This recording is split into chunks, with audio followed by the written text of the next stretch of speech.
그 제가 일정 부분은 네. 중장기로 준비하셔야 합니다 얘기를 해도 그 고객들 입장에서는 당장이 눈앞에 게 너무 아른아른한 거죠. 꼬마! 안녕하세요. 꿈을 파는 남자입니다. 네, 안녕하세요. 침파네입니다. 네, 화이님 요새 날씨가 정말 청명해졌는데 네. 청명해진 것과 별개로 그 경제 상황은 지금 거의 파국을 향해 치닫고 있잖아요. 아, 이럴 때일수록 더 저는 이제 백투 베이직. 그쵸. 네, 원론에 집중해야 된다. 네, 기본으로 이제 돌아가야 된다. 네. 예, 그래서 저는 뭐 이제 오늘 그런 얘기를 하고 싶습니다. 네. 결국에 이제 기본, 모든 재테크의 기본은 부자가 되기 위한 가장 기본적인 핵심 원리. 저축이잖아요, 저축. 그렇죠. 돈을 모으는 건데 이 저축에도 그 두 가지 방법이 있다고 합니다. 크게요. 예. 네. 뭐냐면 가로 저축이 있고요. 네. 세로 저축이 있대요. 조금 더 구체적으로 설명해 주시면? 구체적으로 설명하면요. 네. 가로 저축이라 함은 내 생애 주기를 고려해서 네. 거기서 여러 가지 이슈들이 이벤트들이 있겠죠. 뭐 결혼이나 주택 마련이나 자녀들 교육 자금이나 네. 그다음에 내 노후나 비상금 이런 부분들에 대해서 이 생애 주기를 보고 그 목적과 기간에 맞춰 가지고 예.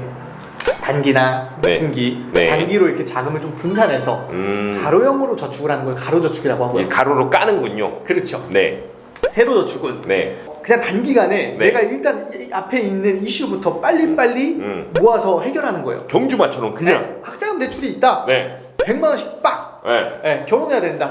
약간 그거네. 나 한 놈만 빼고. 그렇죠. 그래서 사실 이게 일장일단이 둘 다 있어요. 뭐냐면 네. 가로저축 같은 경우는 네. 어떻게 보면은 재무설계적인 관점에 있어서 이 목적 자금들을 미리미리 준비하기 때문에 네. 그때의 상황에 가서 급하게 준비하기보다는 미리 준비하면서 이 복리 효과를 좀 최대화할 수 있죠. 그리고 각 재무 목적과 기간에 맞는 적합한 금융 상품을 선택하기 때문에 그렇죠. 똑같은 그 금액을 투입해서 그 재무 목적을 달성하기에는 효율적이겠네요. 훨씬 효율적이고 그렇죠. 그다음에 뭐 이런 부분이죠. 뭐 세금적으로도 네. 그리고 수익률이나 이율적인 부분에 있어서도 플러스가 될 수 있겠죠. 그렇죠. 세제 혜택이나 네. 거기에 따른 수익률 등을 좀 극대화할 수 있다. 예, 다만 이제 단점이라고 한다라고 하면은 네. 지루하잖아요.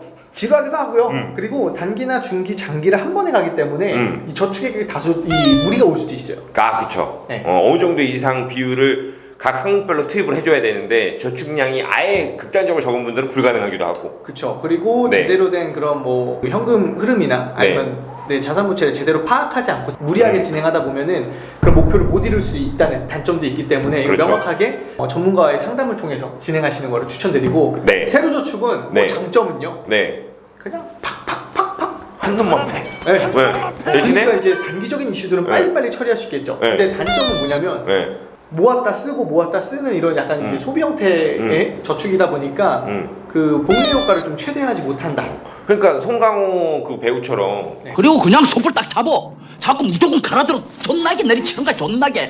솥불 빠개질 때까지. 그냥 한 군데만 팼는데 네. 패고 나서 죽였어 얘를. 네. 그랬더니 이제 힘이 다 빠졌는데 딱 고개를 드니까 또 더 큰 놈이 오는 거잖아. 그렇죠. 네. 그런 단점이 있다 보니까 네. 저는 이제 결국에는 자기한테 맞는 네. 저축 방법을 가야 된다. 네. 라고 하는데 보편적이고 통상적으로는 합리적인 가로저축이 사실 더 효율적이고 현실적이겠네요. 그쵸. 제가 가로저축, 세로저축 간단히 설명드리고 일장일단 좀 말씀드렸는데 네. 그냥 어떻게 하면 좋을까요? 저는 그래서 중요한 것과 급한 것을 늘 구분하는 것이 가장 중요한데 우리는 늘 급한 것에 좀 더 포커스 온이 돼서 여기에 모든 자산에 집중하는 경향이 있단 말이에요. 네. 근데 이 어느 정도의 비율을 좀 투입해 주는 것은 중요하지만 결국에는 내가 살아가면서 집을 구매했으면 이제 모기지론을 갚아나가는 것도 마찬가지이긴 한데 이것만큼 중요하지만 언젠가 내 자녀를 대학에 보내야 될 것이고 대학에 보낸 것뿐만 아니라 이 자녀를 또 결혼도 시킬 때 내가 또 부모로서 역할도 해야 될 것이고 그걸 다 끝내고 났을 때 노후라는 것만큼 또 중요한 것은 없거든요. 예. 결혼 자금보다 급하진 않지만 노후 자금은 금액도 그거 엄청 중요하고 그다음 제2의 내가 사업을 한다든가 은퇴 후에 내가 또 다른 삶을 살 때 준비해야 되는 이런 창업 자금 같은 경우도 지금 당장 급하진 않아요. 40대도 앞으로 20년 남았다고 해서 급하진 않지만 정말 중요한 자금인데 이러한 중요도와 이제 우선도에 따라 가지고 적절한 콜라보를 해서 가로저축을 하는 것이 중요하다라는 겁니다. 제가 그러면 네. 그 쿠파남님께 질문 하나 드릴게요. 네. 이게 상담하다 보면은 고객들도 많이 좀 물어보는 건데 우리가 이론적으로 보면 막 가로저축이 좋다 하잖아요. 그렇죠. 근데 이런 얘기를 하는 사람들이 있어요. 네. 지금 당장 네. 뭐 초년생들은 학자금 대출 아니면은 한 30대만 되더라도 네. 당장 이거 아파트 대출금 갚기도 빡빡한데 차라리 이거 빨리빨리 처리하고 그 다음에 하는 게 낫지 않아요? 네. 그 제가 일정 부분은 네. 중장기로 준비하셔야 합니다 얘기를 해도 그 고객들 입장에서는 당장 이 눈앞에 게 너무 아련아련한 거죠. 그렇죠. 그래서 한 가지 수식어가 붙어야 돼요. 형용사가. 뭐냐면 정교한 가로저축이 필요하다예요.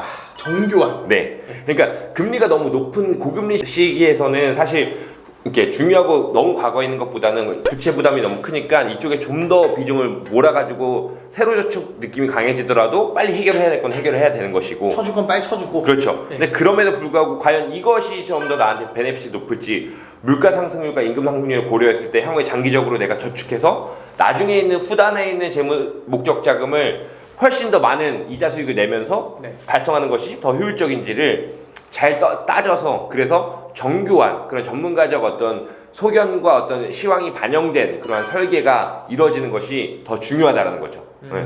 그러니까 가로저축도 세로저축도 뭐가 더 좋다가 아니라 사실은 가로저축이 상식적이고 통상적인 방법인데 이거를 어떤 환경이나 개인적 기질에 맞춰가지고 좀 정교하게 설계하는 것이 중요하다는 겁니다. 네. 그러면 결론적으로는 약간 이런 거네요. 본인의 상황을 철저하게 먼저 네. 현 상황을 분석해서 어떤 방향으로 나아갈지가 중요한 거고 그리고 또 하나 절대 하지 말는 것은 가로저축이 어쨌든 제가 비중을 좀 더 무게추로 이쪽으로 실었잖아요. 예. 대부분의 분들이 세로저축을 많이 하고 계시다는 건데 이것은 리스크가 1장 1단 중에서 단이 좀 많이 크기 때문에 주의하셔라. 주의하셔라. 네. 알겠습니다. 그렇게 말씀드릴 수 있겠네요. 예. 오늘 또 그러면 네. 가로저축, 세로저축 이렇게 한번 정리해드렸는데 네. 결국 진행하실 때는 네. 이렇게 전문가와 상담을 통해서 네. 본인의 현 상황을 파악하고 네. 그리고 이제 가로저축으로 네. 가시는 방향을 그렇죠. 오늘부터는 저희 이 우측 상단에 저희 그 꿈을 파는 남자 채널 오픈 채팅방이 나가고 있으니까요. 문의 많이 주시면 좋을 것 같습니다. 여기까지 할까요? 네, 가시죠. 둘, 셋, 꿈파!